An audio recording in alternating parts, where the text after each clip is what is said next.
Hello, spring of 2015 World Literature students at Paulding County High School. My name is Miss Wickham, and I will be introducing the role of the Illuminator for your literature circle while reading In the Time of the Butterflies. Your job is to locate a few special selections or quotations in the text for your group to talk over. The idea is to help people go back to some especially interesting, powerful, funny, puzzling, or important sections of the reading and think about them more carefully. As you decide which passages or paragraphs are worth going back to, make a note why you picked each one and consider some plans for how they should be shared. You could read passages aloud yourself, ask someone else to read them, or have people read them silently and then discuss. Remember, the purpose is to suggest material for discussion.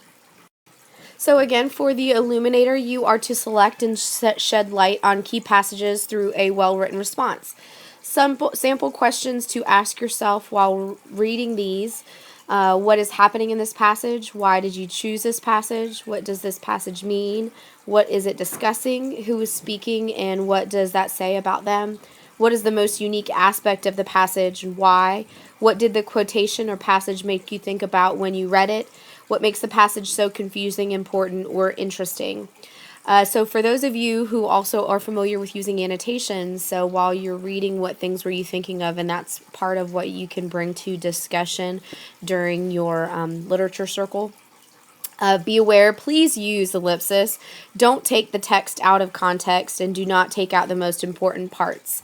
And remember, when using ellipsis, you would begin and then use the three dots, and then you can continue while leaving out some other aspects that may not be important in your reading. One example from chapter 1 that we felt was important to illuminate. As Dede is helping her father step safely up the stairs of the Galleria, she realizes that hers is the only future he really told. Maria Teresa's was a tease, and Papa never got to Minerva's or Patria's on account of Mama's disapproval. A chill goes through her, for she feels it in her bones. The future is now beginning. By the time it is over, it will be the past, and she doesn't want to be the only one left to tell their story, which was cited by Alvarez on page 10.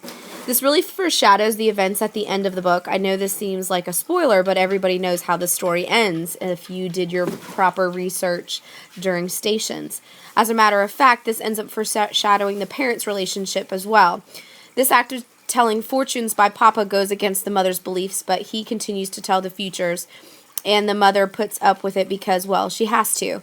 The fact that the girls really enjoy it, beg for it almost, shows what I think the family relationship is like. I think the daughters will adore their father until they find him infuriating, and Mama is going to have issues with him. But in the big picture, the idea that Dede doesn't want to be the only one left to tell their story seems to be the foundation of the novel itself. Dede has to tell the story because she's the only one left, and in some ways she seems to have to put up with more things since her sister's death than maybe they had to deal with in real life. Maybe. Another example from a passage found on the same page, "You and Trujillo, Papa," says a little loudly, and in this clear, peaceful night they all fall silent. Suddenly the dark fills with spies who are paid to hear things and report them down at security. Don Enrique claims Trujillo need help in running this country. Don Enrique's daughter says it's about time women took over the government. Words repeated, distorted, words created by those who might bear them a grudge. Words stitched to words until they are the winding sheet the family will be buried in when their bodies are found dumped in a ditch, their tongues cut off for speaking too much. Again, found in Alvarez on page 10. This really sets the tone for the rest of the novel, especially with regard to the political climate in the Dominican Republic at the time. The idea of spies listening outside of my house is unsettling, and to not be able to talk openly even at home would be a hard way to live. It would be like living a lie. I hope nobody heard us. What can we add to make it seem like we were talking about something else? The end of the quotation is especially powerful because it paints a gruesome picture and possibly foreshadows the outcome of the novel.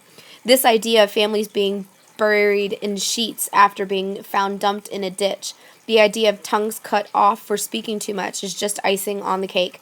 The cutting out of the tongue is a particularly vicious and brutal, and seems like such a violation, taking a person who speaks too much and literally rendering them speechless. I wonder if the tongues were cut out before or after they were dead. Again, if you have watched different videos, the connector also brings up this same point and makes the connections to Kafka's writing, where they speculate having people watch and not knowing who that you can trust. So you can make connections across the board.